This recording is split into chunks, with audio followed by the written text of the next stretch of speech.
Welcome back to another technical deep dive here in the debug zone. Today we're tackling a big question and breaking it down with insights from other users. Hopefully this clears up some misconceptions and helps you get the answer you need.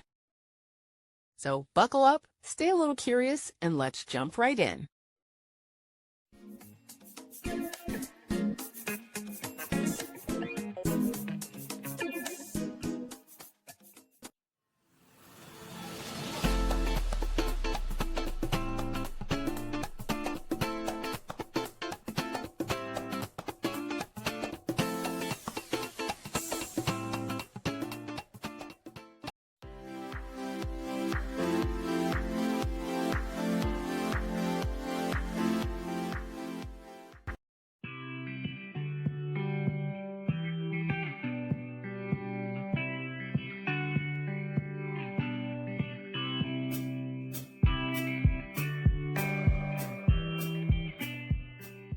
And that's a wrap.